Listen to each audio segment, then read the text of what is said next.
Hello, this is Pastor Matthew Woods from Grace Lutheran Church in New Albany, Indiana, and this is the weekly devotion for April 25th, 2022. Today's title, Jesus' Resurrected Body. Some will remember when I came over 20 years ago to Grace Lutheran Church. I had jet black hair and I didn't wear glasses. I've often found that it would be fun, or I thought that it would be fun to just color my hair black again, just to get back to the old color, just to see what reaction I would get. The youth have even suggested coloring my hair from time to time, just to have fun. But what I wonder is how the folks today would react to the old me. Maybe I don't need to change my hair at all. Sometimes all I have to do is change my context.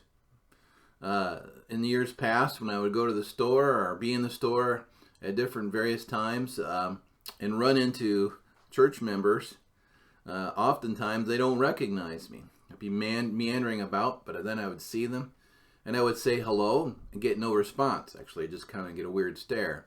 Then I say hello and then I say their name and then they look a little closer.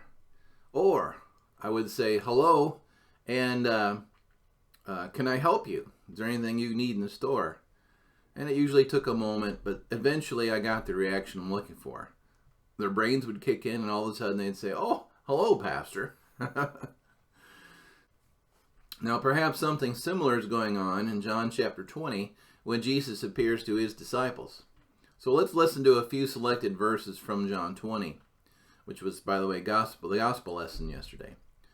Verse 19, on the evening of that first day of the week, when the disciples were together with the doors locked for fear of the Jews, Jesus came and stood among them and said, "Peace be with you." After he said this, he showed them his hands and his side. The disciples were overjoyed when they saw the Lord. Now, skip ahead to verse 26 and 27.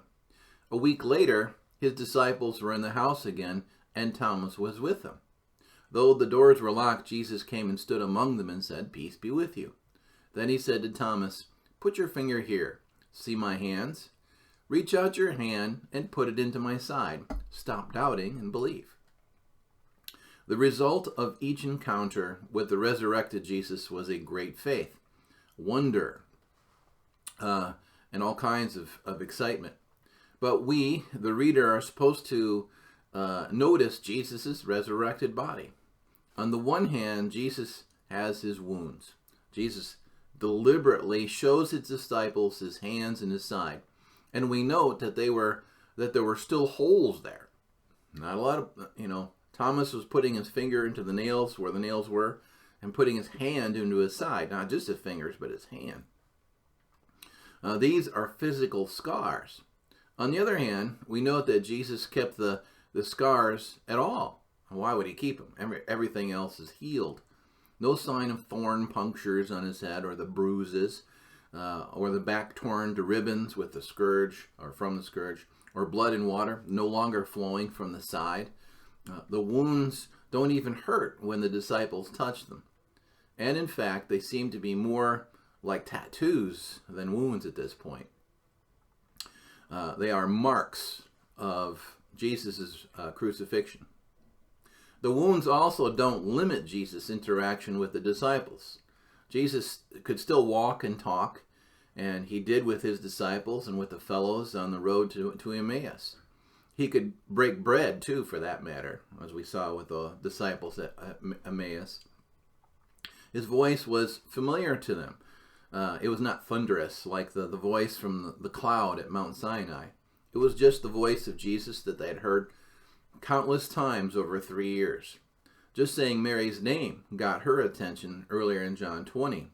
She didn't recognize him at first, thought that he was the gardener, but then he spoke her name, and that was all it took. Kind of like myself in the store, not that I'm Jesus or anything, but hello, Pastor. It finally kicks in. So, and then she goes on to cling to him, and she clings to Jesus' body, and Jesus has to tell her to let go so that she could go tell the disciples that he was alive. Jesus was exactly what he said he was in Luke chapter 24:39, which is flesh and bones. Jesus even ate with the disciples, Luke 24:42 through 43, and cooked fish in John 21:9. He reacted as he usually did with the disciples even after his resurrection. Of course, we know that things were much different. Now, 1 Corinthians 15 notes much about the resurrection of believers as physical. It will be a body transformed in the twinkling of an eye at the last trumpet. A body, no less, a physical body, no less fashioned in the likeness of Jesus' resurrected body. And Revelation 7 is famous for noting the great multitude and the distinct physical bodies present from every tribe, people, and language. There were different cultures. This means there were different colors there. They are standing on their 2 feet before the throne. They are holding palm branches in their hands, quote unquote. They are shouting with loud voices, means they have mouths. They are wearing white robes from heaven's closets. Their bodies are clothed nonetheless. And at the end of the chapter, we hear God is going to wipe away every tear from their eyes, which means they have eyes. Eyes to see, voices that speak, ears that hear, brains that are working and cognitive. They know what they're doing there, praising God. And as we look at it again, some are going to be not only holding things, but everybody's going to be who they were before. White people are going to be white people. Black people are going to be black people. Other cultures are going to be represented. These are the physical bodies in heaven. God is celebrating those. And one time when God created all things, he called those very good. The body has never been the problem. It's always been the sin. On the other side of the coin, the body of Jesus does something interesting and important. First, Jesus is back from the dead. Death is a very physical thing, bodily thing that every human being will experience because of our fallen nature. However, by the grace of God, because Jesus lives, so will we be raised, as Paul recognizes in 1 Corinthians 15 again. Verse 51 says, "We will not all sleep, but we will all be changed in a flash, in the twinkling of an eye at the last trumpet. For the trumpet will sound, the dead will be raised imperishable, and we will be changed." Second time he says that. "For the perishable must clothe itself with the imperishable, and the mortal with immortality. When the perishable has been clothed with the imperishable, and the mortal with immortality." You see, then he goes on. You see, it changes. What we will be is not yet understood, but when we are resurrected, we are changed. You will still be you, but it will be a completely new you. But it will be resurrected. We will be resurrected like Jesus. As he was changed, we will be changed. What that means is we will only know, frankly, when we get there, but we will see Jesus as he is because we will be like him. 1 John 3:2. But there's a whole lot going on there that will be different about our new body. Other interesting things that Jesus' resurrection, his resurrected body, could do was enter locked doors and just appear out of nowhere. Jesus does this twice in John chapter 20. The physical world has no limitations. Time and space mean nothing. Jesus could disappear as well as appear, as he did with the Emmaus disciples in Luke chapter 24:31. Oh, and let's not forget that Jesus left the tomb itself before the stone was even rolled away.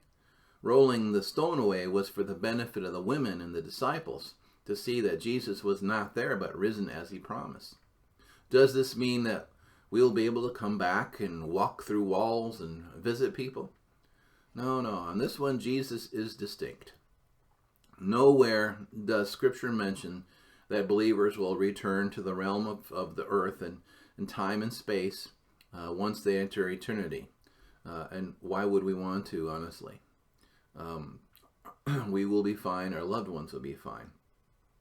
But this brings us to the last thing about Jesus' body.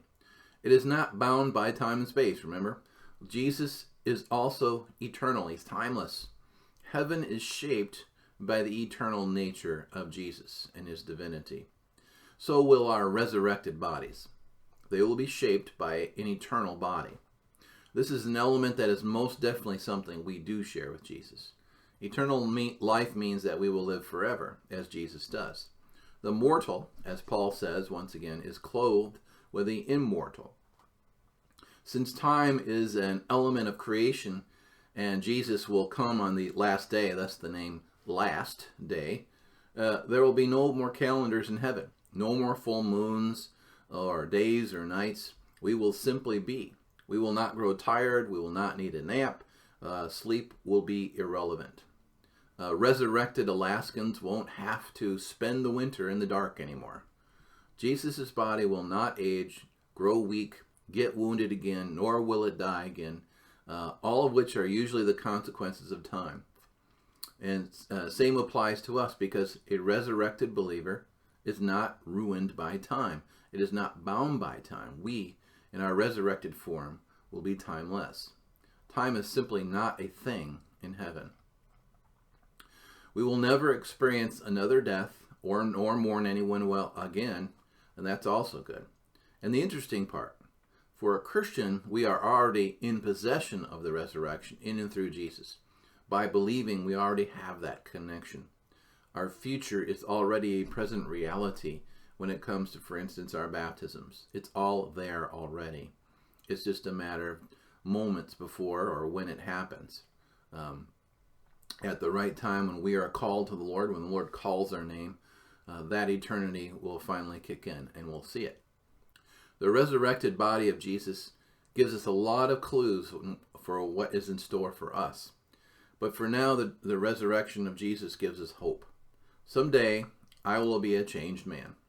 Someday, my wife will be a changed woman. You will be a changed you.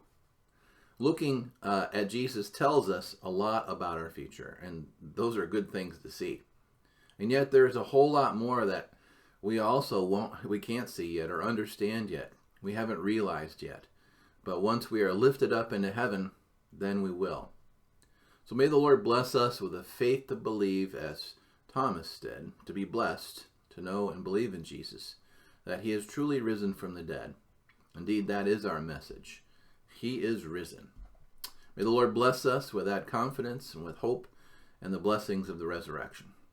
Thanks again for joining me today. May God bless your week, and we'll see you next time. Bye-bye.